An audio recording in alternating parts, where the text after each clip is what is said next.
Hello बच्चा party, welcome back to new video. तो ये हमारा HTML का वीडियो नंबर 3 है, जिसमें हम लोग हेडिंग टैग को देखेंगे। तो हेडिंग टैग में यहाँ पे लिखा हुआ है, heading tag are defined with the H1 to H6 tag, यानी कि H1 से H6 तक होता है ये टैग। ठीक है, तो H1 वाला सबसे बिगेस्ट साइज होता है और H6 वाला सबसे स्मॉलेस्ट साइज होता है। ठीक है, तो इसको लाइव हम लोग प्रैक्टिकल करके देख लेते हैं कि आखिर ये कैसे वर्क करता है।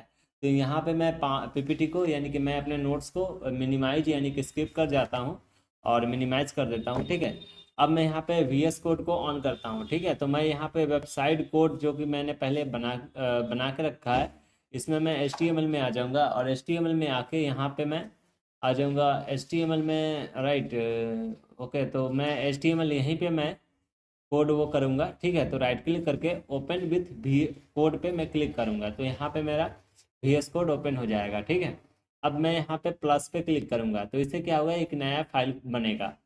तो यहाँ पे मैं करता हूँ इसका नाम code1.html। इसके बाद मैं एंटर बटन को हिट करता हूँ। ठीक है, अब मैं यहाँ पे सबसे पहले डॉक टाइप लिखूँगा, डॉक टाइप HTML। राइट, और उसके बाद मैं करूँगा HTML। तो HTML जैसे मैं ओपनिंग टैग को लिखूँगा, ऑटोमेटिक क्लोजिंग टैग भी हमारा आ जाएगा उसी के साथ साथ, देख सकते हो। इसके बाद मैं हेड लिखूँगा, तो हेड मैं ओपनिंग लिखूँगा तो ऑटोमेटिक क्लोज भी आ जाएगा। ठीक है, उसके बाद मैं लिखूँगा टाइटल, तो टाइटल ऑटोमेटिक क्लोज भी आ जाता है टाइटल का भी।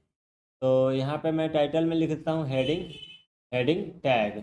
ओके, टैग इतना लिख के मैं हेड से नीचे आ जाऊँगा, हेड के क्लोजिंग टैग से नीचे आऊँगा और यहाँ पे मैं बॉडी स्टार्ट कर दूंगा। बॉडी स्टार्ट किया तो ऑटोमेटिक क्लोज भी टैग ऑटोमेटिक ही आ जाता है। यही VS कोड का फीचर है। ठीक है, अब मैं यहाँ पे क्या करूँगा, H1 टैग। इसके बाद H1 में मैं लिख देता हूँ हेडिंग, जैसे H1 में मैं लिख रहा हूँ इथिकल, सब में मैं सेम लिखूंगा, ethical boy computer institute, institute. उसके बाद मैं, इसके बाद मैं H2 करूँगा, H2।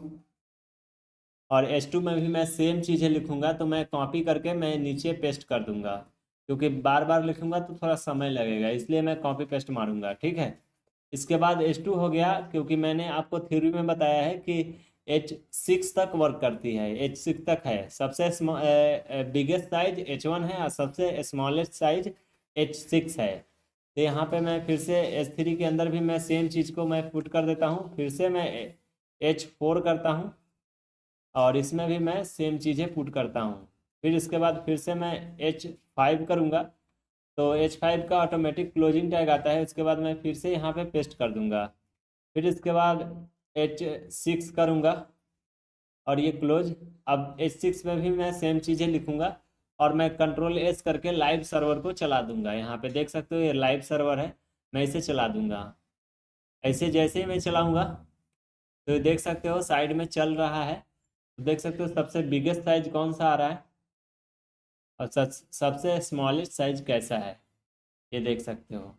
सबसे ऊपर टाइटल लिख रहा है, तो टाइटल आपको पता है क्यों लिख रहा है ऊपर, क्योंकि हमने टाइटल में इसको लिखा है। और यहाँ पे सबसे बिगेस्ट साइज H1 है और उसके बाद सबसे स्मॉलेस्ट साइज H6 है। ठीक है, तो देख सकते हो सबसे पहले मैं ऊपर में H1 में मैंने बोला है कि ये सबसे बिगेस्ट साइज है, तो H1 इज बिग कर देता हूँ।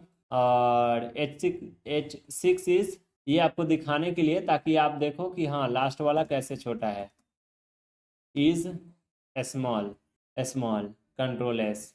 अब इसको मैं दिखाता हूँ, सॉरी, लाइव सर्वर चल ही रहा है, देख सकते हो। सबसे बिगेस्ट साइज H1 और सबसे स्मॉलेस्ट साइज H6। राइट, तो यहाँ पे हमारा हेडिंग टैग कंप्लीट हुआ। अब मिलेंगे नेक्स्ट वीडियो में, तब तक के लिए बाय।